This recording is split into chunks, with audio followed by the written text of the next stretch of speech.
सर्वमंगल मांगले शिवे सर्वार्थ साधिके शरण्य त्र्यंबके गौरी नारायणी नमस्तुते। जय माता दी दोस्तों, आपका अपने चैनल वास्तु बाई राधा में आपका बहुत बहुत स्वागत है। माँ भगवती की कृपा सदैव आप और आपके समस्त परिवारजनों पर बनी रहे। दोस्तों, सनातन धर्म में नवरात्रि के पर्व का बहुत महत्व होता है। देवी भागवत के अनुसार वर्ष भर में 4 नवरात्रि होती हैं। 2 प्रकट नवरात्रि होती हैं और 2 गुप्त नवरात्रि। लेकिन सनातन धर्म में चैत्र मास की जो नवरात्रि होती है वह बहुत ही महत्वपूर्ण होती है। इसका एक कारण यह होता है कि इसी दिन से यानी कि चैत्र मास की शुक्ल पक्ष की प्रतिपदा तिथि से ही हिंदू वर्ष का पहला दिन यानी कि नववर्ष प्रारंभ हो जाता है। तो इसीलिए यह नवरात्रि बहुत महत्वपूर्ण मानी गई है। आज की वीडियो में हम जानेंगे कि चैत्र मास की नवरात्रि कब से प्रारंभ हो रही है, साल 2024 में कब समाप्त होगी, प्रतिपदा तिथि का प्रारंभ कब होगा, प्रतिपदा तिथि समाप्त कब होगी और कलश स्थापना करने का शुभ मुहूर्त क्या होगा। नवरात्रि इस बार कितने दिन की है और चैत्र मास की नवरात्रि में माँ दुर्गा की आने की सवारी आज की आपकी वीडियो में मैं शेयर करने जा रही हूँ। तो वीडियो बहुत महत्वपूर्ण है, पूरा ज़रूर देखिएगा। अच्छी लगे तो वीडियो को लाइक भी ज़रूर कीजिएगा, क्योंकि आपके लाइक और आपके कमेंट हमारे लिए बहुत ही महत्वपूर्ण होते हैं।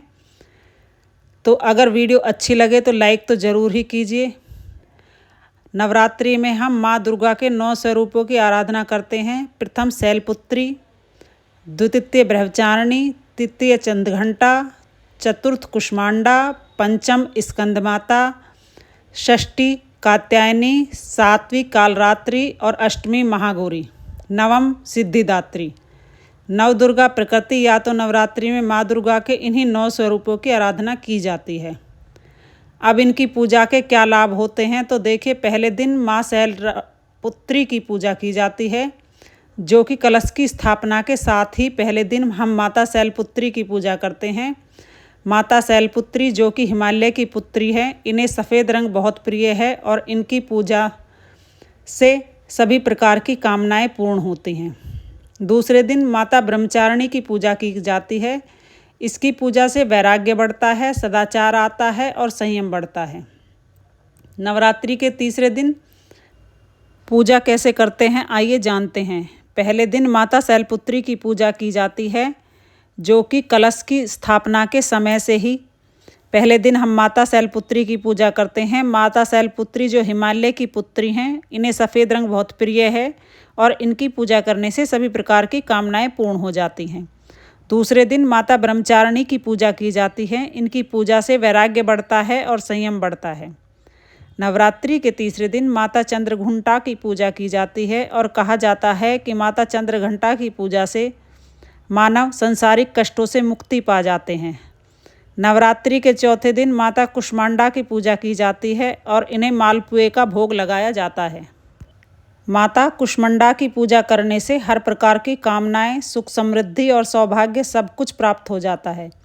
5वें दिन माता दुर्गा और 6ठे दिन माता स्कंद माता की पूजा की जाती है।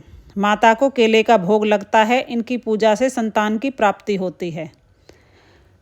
नवरात्रि के 6ठे दिन माँ दुर्गा के 6ठे स्वरूप माता कात्यायनी की पूजा अर्चना की जाती है। इनकी पूजा करने से विवाह में आ रही बाधाएं दूर होती हैं, मनचाहे जीवन साथी की कामनाएं पूर्ण होती हैं, दाम्पत्य जीवन सुखमय होता है। शास्त्रों के अनुसार माता कात्यायनी ब्रज की अधिष्ठात्री देवी हैं। इनकी पूजा गोपियों ने भी की थी जब उन्हें श्री कृष्ण का प्रेम चाहिए था। इसलिए मनचाहे जीवन साथी की कामना से या शीघ्र विवाह की कामना से माता कात्यायनी की आराधना करने से मुक्ति मिल जाती है और अच्छा वर प्राप्त होता है। 7वें दिन यानी कि नवरात्रि के 7वें दिन माता कालरात्रि की पूजा की जाती है और माता कालरात्रि की पूजा करने से शत्रुओं से मुक्ति मिलती है।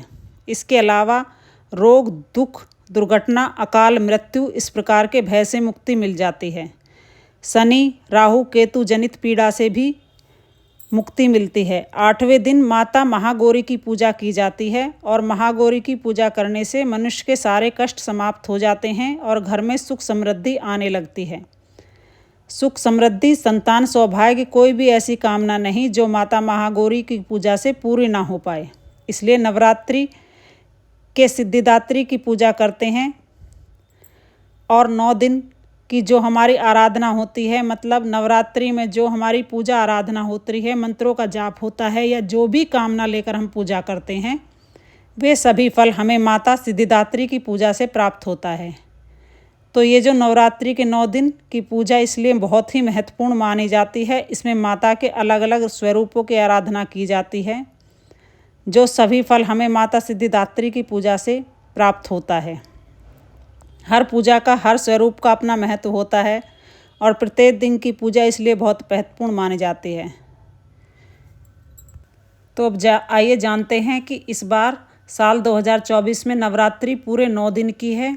और देखिए, नवरात्रि में मंगलवार और शनिवार के दिन माँ का आगमन घोड़े पर होता है। तो इस बार माता का जो वाहन है वह घोड़ा है। और अब बात करें घट स्थापना करने का शुभ मुहूर्त, तो देखिए सुबह 6 बजे से सुबह 10:16 तक, यानी कि कुल 4 घंटे 10 मिनट की अवधि घट स्थापना के लिए, कलश के लिए सबसे शुभ है। 9 अप्रैल को सुबह 6 बजे से 10 बजे के बीच आप लोग कलश की स्थापना कर सकते हैं। अगर आप किसी कारणवश इस मुहूर्त में कलश की स्थापना नहीं कर पाते हैं तो इस दिन अभिजीत मुहूर्त में भी कलश की स्थापना कर सकते हैं। अभिजीत मुहूर्त का समय रहेगा सुबह 11:57 से दोपहर 12:48 तक। चैत्र नवरात्रि 17 अप्रैल को माँ सिद्धिदात्री की पूजा करेंगे। महानवमी है और 17 अप्रैल को ही श्री राम नवमी मनाई जाएगी। भगवान श्री राम का जन्मोत्सव मनाया जाएगा। अगर आप कन्या अष्टमी को खिलाते हैं तो 14 अप्रैल को और 15 अप्रैल को, यानी कि अष्टमी तिथि को, आप महागौरी का पूजन कर कन्या पूजन कर सकते हैं। अगर आप सुबह में कलश स्थापना नहीं कर पाते हैं तो अभिजीत मुहूर्त में कलश स्थापना कर सकते हैं। और जो भक्त नवरात्रि का व्रत धारण करना चाहते हैं, वो पहली बार व्रत धारण करना चाहते हैं, तो आप इस बार की नवरात्रि से अपना व्रत प्रारंभ कर सकते हैं।